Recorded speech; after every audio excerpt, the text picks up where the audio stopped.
Kasi nung mga nakaraan kasi, makakaya ko naman nakadalawang linggo nga ako na walang pipino at saka apple eh. Yun na nga. Yun nga lang talaga, yung katawan mo talaga, pag sobra na yung pagkukulang nung, sabihin na natin nutrisyon, paparamdam talaga. Kaya yun nga, parang pakiramdam mo, ano nga, iwanggit sa Bisaya, wanggit, ano ba tawag sa Tagalog yun, yung parang yun nga, yung dito, parang pakiramdam ko parang magkakasugat, medyo mahapdi. Kaya inaagapan ko na, bahala na yung ano magiging resulta, basta ganun yun. Doon natin pwede natin sabihin na hindi pa talaga ganun ka ano yung mindset ko. Kaso nga lang, yun na nga, mag-iba kasi yung sitwasyon eh.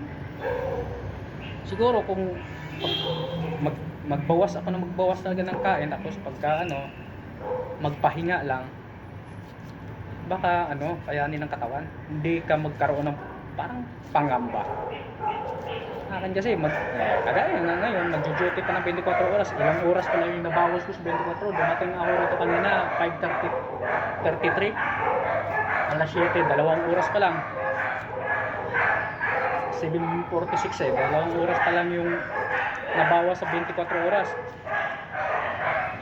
Paano na kung medyo tanghaliin din yung kapalitan natin? Hindi lang 24 oras yung nandito tayo sa trabaho talaga, mahigit pa. Yun naman yung doon, kasi hindi ka naman pwedeng umuwi pag hanggat wala pa talaga yung kapalitan mo. Kaya never talagang magiging insaktong 24 oras. Minsan lalagpas ka pa talagang 24 oras na sa duty. Hindi ko rin inuugali na kunyari maliit yung kapalitan ko, magpalit din ako kinabukasan. Hindi ko inuugali yan kasi yun na nga, pag inuugali natin yung ganun, parang magiging pattern na eh. Yung kapalitan mo, hindi na rin magmamadali. Kumbaga kasi alam naman niya na babawian lang din siya, para mauwi na lang sa bawian na lang ng bawian ng ganun. Kaya habang tumatagal, papangit yung palitan ng duty. Kaya hirap pagka ganun na mangyayari, hirap ka na mag-set up ng mga lakad mo doon para kinabukasan or yung pag-off duty ka. Kasi hindi mo masigurado kung papasok ba na maaga, maliban na pagkausapin mo siguro yung kapalitan mo na mayroon akong mga lakad sa ganitong oras, ganito ganyan. Pero pagka wala kayong usapan, hindi na magmamadali yun eh. Kaya yun yung isa sa mga inaano ko na ayaw ko yung bawian. Oras, maliit man, minsanan lang, hindi talaga magkaiba kasi yung regular ka na nalilit, iba-iba yung oras mo eh. Kaya sa maliit ka minsan sa isang linggo, isang beses, pero hindi naman yung sobrang late, maliit ka lang ng mga ilang minuto, consider pa rin naman yun, minuto, oras, hindi lang yun. Wag lang talaga yung lumagpas na ng husto doon sa regular na palitan. Yun yung hindi na talaga maganda yun. Kasi yun na nga, paano kung mayroon ka ng mga nakaset up na lakad, hindi mo na naman sinasabi sa kanya kasi nga, o sa kapalitan mo, hindi mo na isabi kasi mayroon kayong regular na pasok eh. Kumpiyansa ka na papasok siya bukas, tapos biglang mali. Paano na yung mga nakaset up mong lakad? Yun naman yung Kaya mahirap mag ng set up ng lakad pag ganun yung yun yung palitan, parang hindi consistent yung palitan. Yun yung isa sa mga iniiwasan ko din. Kaya malate man yung kapalitan, yung pasok ko kinabukasan, yun pa rin yung papasok ko, maliban lang pagka magkaroon din talaga ng aberya sa daan. Isa niyan, di ba nagbabike ako, pagka naplatan, malilate talaga. Kasi i-repair mo pa yung gulong. O yun naman yun, pero hindi talaga yung sadya. Baga, panahon talaga yung nagdikta kung bakit. Panahon talaga nagdikta kung bakit. Biglang nagiging panahon talaga nagdikta kung bakit.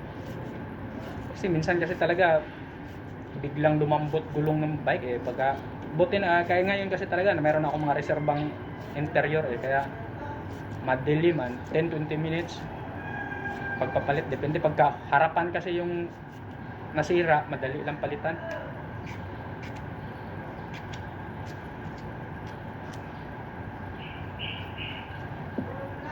Kaya ganun yun.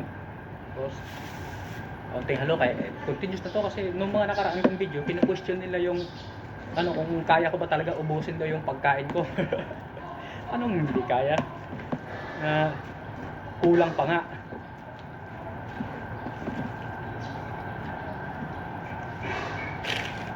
Okay, okay. Okay, kaya na tayo. Almusal na. Tapos na na-prepare kaya almusal na.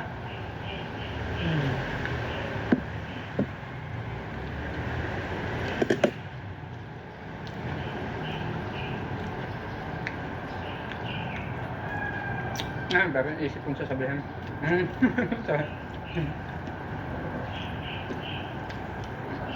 Naubos na yung sasabihin ko eh. Kaya wala mo lang sabihin, mag-isip-isip muna ako. Minsan kasi pagka nagmuni-muni ka lang, tapos yung wala ka talagang magawa, magmuni-muni ka, ang dami mong parang naiisip na sasabihin eh.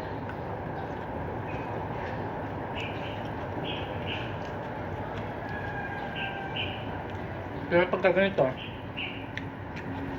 naubusan ka ng sabihin, meron kang pinakabalahan, kakain, magkunin ko. Kaya, naubusan ka ng sabihin.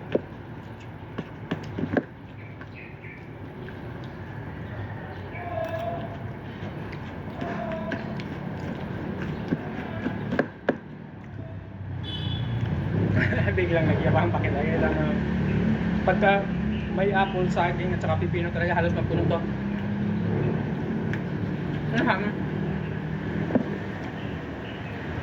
Puno talaga, hindi halos.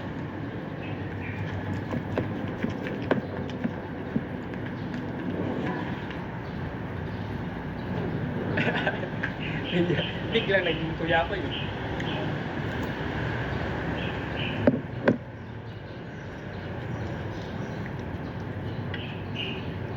Siya nga pala, doon sa mga pakangkaang yung sabi sana all right na si Jute, nakaselfon sa ipon. Una-una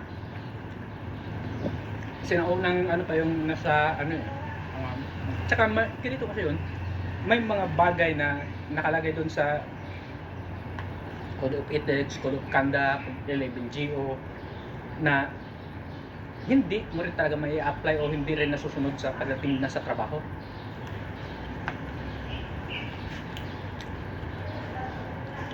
Tulad doon yung pagdating mo rito sa duty, dahil ito weekend, ang maintenance kasi Lunes hanggang Biyernes lang o yung mga tao nila dito. Kung hindi ka magkukusa maglinis sa paligid mo, eh ano na, magiging dugyot. Wala naman yan, hindi naman nakalagay yun doon na pagka linisan mo yung paligid mo. Baga ano na lang yun, yung instinct, ano pa tawag nun? Instinct ko pagkukusa na yun. Kasi yun nga, hindi naman sila yung mga kikinabang pag malinis yung paligid mo. Ikaw rin naman mismong naka-duty. Ngayon, pag hayaan mo madumi yung paligid mo, 24 oras mo makasalamuha yun. Yun yung makikita mo bawat lingon kung saan ka lumilingon sa paligid mo. Habang nagmumuni ka, napaka-ano yung paligid. Eh, isa rin nakaka-stress. Siguro, sa mga tao talagang dugyutin, hindi talaga ma-stress pag makita nilang marumi yung paligid.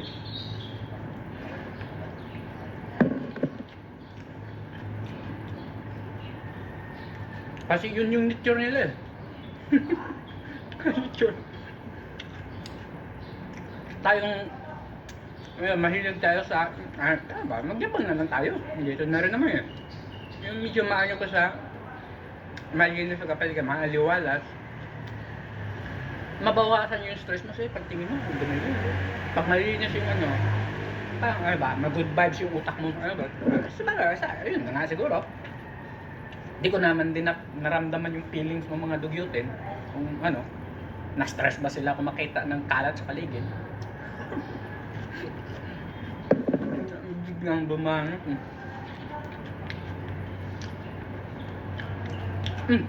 Isa pa pala, di ba trending ngayon yung flood control project, yung mga rose project, yung mga ano pa. Kung kayo pala, nung bumuto kayo nung nakaraang eleksyon, tumanggap kayo ng kahit galing kayo Hindi na tayo magbanggit o pangalan ng mga politiko. Basta tumanggap kayo ng galing sa politiko.